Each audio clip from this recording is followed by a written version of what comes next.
বন্ধুরা, Shampa kitchen with village ফুডে আপনাদেরকে স্বাগত। প্রতিদিনের মতন আবারও চলে এসেছি।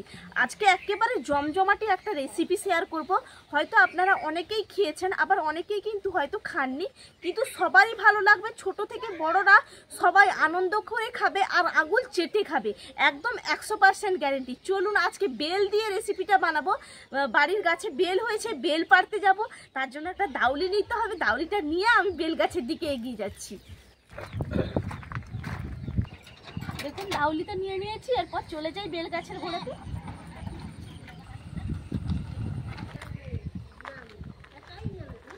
দেখুন বেল গাছের গোড়ায় চলে এসেছি। বেল গাছে কিন্তু একটাও বেল পাতা নেই, কিন্তু দেখুন ওপরের দিকে কয়েকটা কিন্তু বেল আছে। আমি বেলগুলো পেরে নেব, অনেকটা উঁচু গাছটা তো, পারতে পারবো তো, দেখি চেষ্টা করা যাক।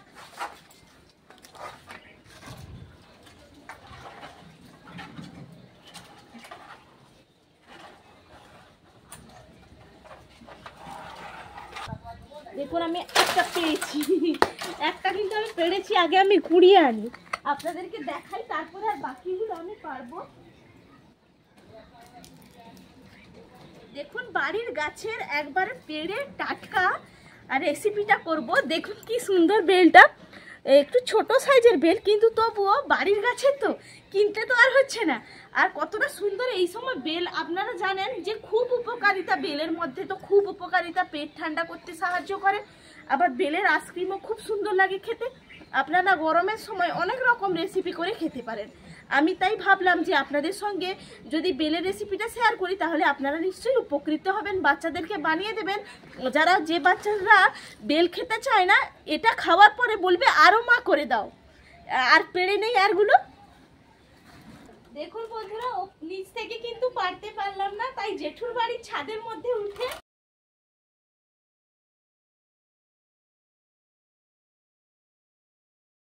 দেখুন বন্ধুরা, এখান থেকে পারতে কিন্তু অনেক সুবিধা হচ্ছে, কারণ অনেক উঁচু গাছটা, এখান থেকে সবগুলো আমি বের করে নেব।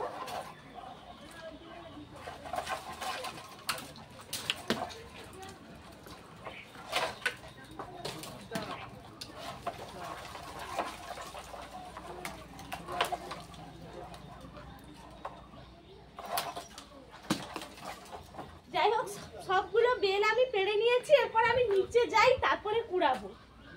দেখুন ছাদ থেকে নেমে এলাম, পেড়ে তো নিয়েছি। আর দেখুন বেগুন গাছ লাগিয়েছিলাম, কত বড় বড় বেগুনগুলো হয়েছে। দেখুন গাছের বেগুন মজাটাই আলাদা। দেখুন নিজের হাতে লাগানো গাছ, প্রত্যেকটা কত বড় বড় হয়েছে, আর অনেকগুলো ফুলও এসছে গাছের মধ্যে।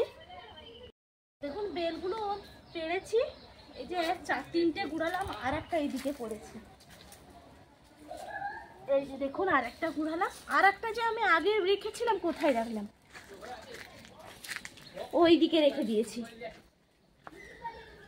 এই তো দেখুন 5টা মোট বেল পেয়ে গেলাম একবারে গাছের। এরপর আমি রান্নাঘরের দিকে চলে যাই, আপনারা দেখতে থাকুন আমি কি করে বানাই। রান্নাঘরে চলে এসেছি, সবকিছু গুছিয়ে নিয়ে বসে পড়েছি।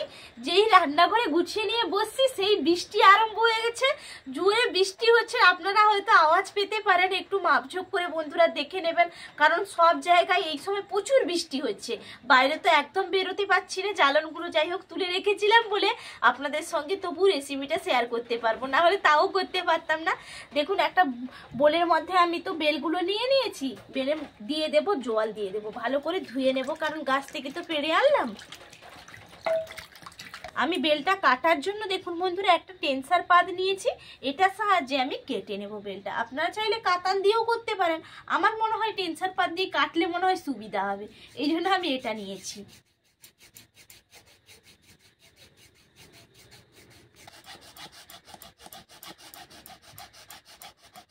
দেখুন অনেকটাই কিন্তু কেটে নিয়েছি, কারণ এটা তো শক্ত, ঘষা দিয়ে দিয়ে কাটতে হচ্ছে।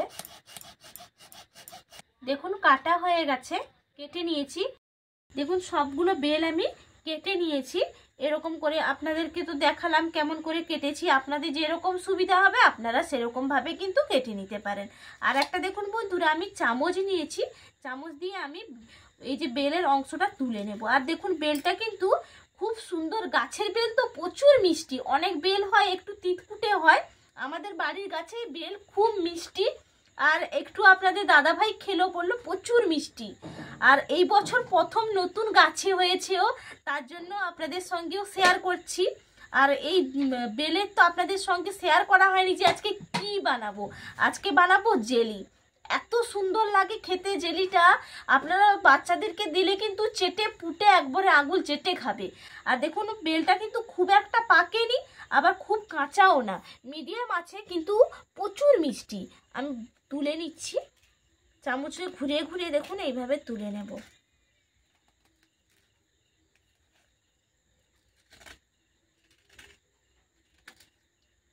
দেখুন আমার তোলা হয়ে গেছে।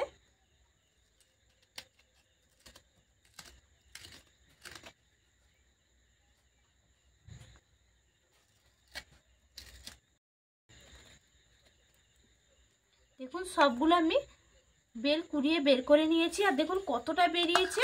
এখানে মোট 5টা বেল ছিল বলে ছোট ছিল, খুব একটা বড় না। এগুলো বের করে নিয়েছি আর এগুলো ফেলে দিয়ে হাতটা ধুয়ে আসছি। দেখুন হাতটা ধুয়ে আমি চলে এসেছি। এরপর আমি ভালো করে আবার হাত দিয়ে চটকে নেব। দেখুন হাত দিয়ে একটু চটকে নিতে হবে ভালো করে, আর একটু জল দিয়ে দেব, তাহলে চটকাতে সুবিধা হবে।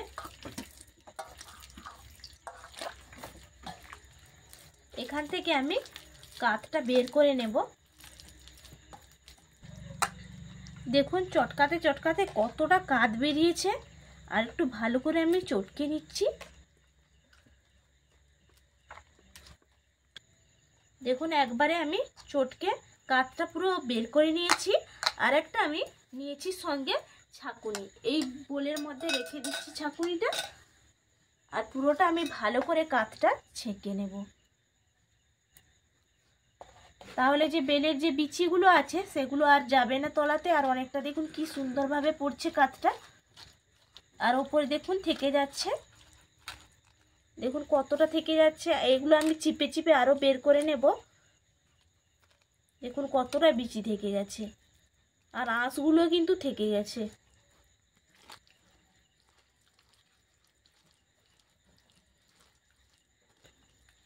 দেখুন নিগড়ে একবারে আমি ছিপড়ে কিন্তু বের করে নিয়েছি। আর দেখুন কতটা কাঠ বেরিয়েছে, আর গন্ধ দারুণ উঠছে পুরো। এরপর আমি উনুনটা ধরিয়ে নিচ্ছি। উনুনটা ধরিয়ে নিয়েছি, কড়াইটা চাপিয়ে দিচ্ছি। কড়াইটা তো গরম হয়ে গেছে। আর দেখুন এই যে বেলের যে কাঠটা বের করে নিয়ে এসেছিলাম, এই কাঠটা আমি দিয়ে দিচ্ছি কড়াইয়ের মধ্যে।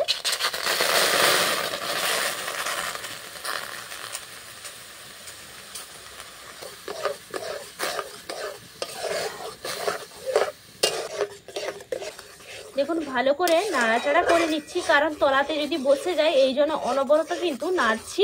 আর দেখুন নাড়তে নাড়তে কতটা সুন্দর একটা কালারও কিন্তু চলে এসছে। আর দেখুন বন্ধুরা এই সময় আমি দুটো এলাচ দানা ফাটিয়ে নিয়েছি। এই এলাচ দানা দুটো আমি দিয়ে দিচ্ছি কড়াইয়ের মধ্যে, তাহলে একটা অসাধারণ ফ্লেভার হবে। একটু নাড়িয়ে দিচ্ছি, এলাচ দানাটা দিয়েছি তো এই জন্য একটু নাড়িয়ে দিচ্ছি। এরপর দিয়ে দেব, এখানে নিয়েছি দেখুন একটা ছোট্ট বাটি চিনি নিয়েছি। আপনারা পরিমাপ অনুযায়ী চিনিটা দিয়ে দেবেন, কারণ বেলটা তো প্রচুর মিষ্টি, এই জন্য এতটা চিনিও লাগবে না। আমি যতটা প্রয়োজন ততটাই চিনি দিয়ে দিচ্ছি।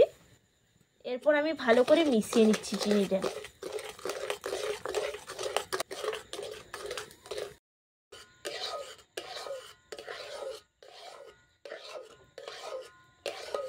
দেখুন নাড়তে নাড়তে কি সুন্দর একটা কালারও চলে এসছে। আর দেখুন একটা থকথকে জেলির মতন ভাবও চলে এসছে, কি সুন্দর হয়েছে। আর পুরো সারা বাড়ি কি সুন্দর পাকা বেলের গন্ধ যে উঠছে, দারুণ গন্ধ উঠছে, পুরো সারা বাড়ি মোমো করছে। দেখুন একদম কিন্তু রেডি হয়ে গেছে আমার জেলটা। আমি একটু এর মধ্যে সামান্য একটু আমি দিয়ে দেব, কারণ মিষ্টির মধ্যে একটু লবণ না দিলে কিন্তু ভালো লাগে না। আমি একটু দিয়ে দিচ্ছি লবণ, দিয়ে ভালো করে মিশিয়ে নিচ্ছি।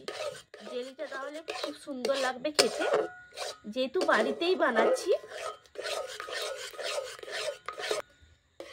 দেখুন ভালো করে লবণটাও মিশিয়ে নিয়েছি। আর দারুণ একটা কালারও কিন্তু চলে এসছে। আমি কোনো রকম ফুড কালার এখানে ব্যবহার করিনি, আপনারা চাইলে ফুড কালারও ব্যবহার করতে পারেন, তাহলে আরও একটু কালারটা ভালো দেখাবে। আমি বাচ্চা খাবে তো এই জন্য আমি ফুড কালার ব্যবহার করলাম না। আর দেখুন আমি এখানে নিয়েছি ভিনিগার, বাড়িতেই কিন্তু ভিনিগারটা তৈরি করেছি। আমার প্রত্যেকটা রেসিপিতে ভিনিগার আমার কাজেই লাগছে। দেখুন বাড়িতে তৈরি করেছি বলে আমার প্রত্যেকটা রেসিপিতে কাজে লাগছে। আর আমার ভিনিগারের রেসিপিটাও দেওয়া আছে, আপনারা চাইলে কিন্তু বন্ধুরা দেখে নিতে পারেন। এখান থেকে আমি একটু ভিনিগার নিয়ে নেব, কারণ তাহলে অনেক দিন পর্যন্ত আমি সংরক্ষণ করে রাখতে পারবো জেলিটা। কারণ সঙ্গে সঙ্গে তো আর খেয়ে নেবে না, অনেক দিন রাখতে হবে। এই জন্য ভালো করে মিশিয়ে নিয়ে আর একটু নাড়াচাড়া করে নিচ্ছি।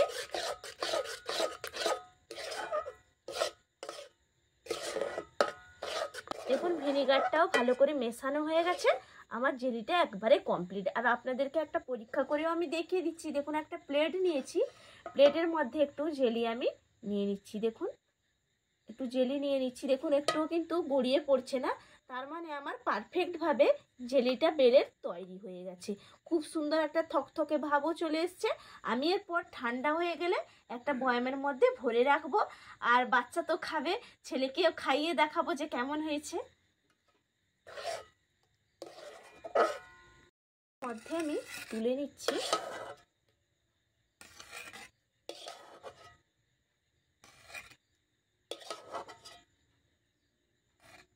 চলে এসছি, ছেলেও চলে এসছে। আর একটা কাচের বয়ামও নিয়েছি, কাচের বয়ামে ভরে নেব। তার আগে একটু ছেলেকে দেই। দেখুন এখান থেকে তুলে, পাউরুটিটা বাড়িতে ফুরিয়ে গেছে, না হলে পাউরুটির সঙ্গে লাগিয়ে কিন্তু দিতাম। খেয়ে দেখো কেমন হয়েছে।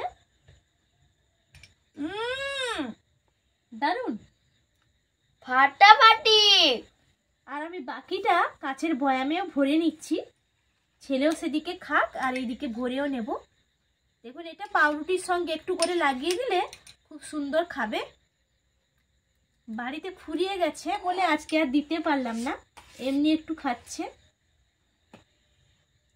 আপনারাও বন্ধুরা এইভাবে যদি পাকা বেল পান, বাড়ির গাছে হলে তো ভালো হয়, কিনতে হবে না। নাহলে বাজার থেকে কিনে আনে এইভাবে কিন্তু আপনারা জ্যাম তৈরি করে, জেলিটা তৈরি করে রেখে দেবেন। অনেক দিন কিন্তু সংরক্ষণ করে রাখবেন, খুব সুন্দর লাগবে খেতে, ভালোই লাগে। আর এরকম ছেলেকে করে দেবেন, খাবে খুব মজা করে।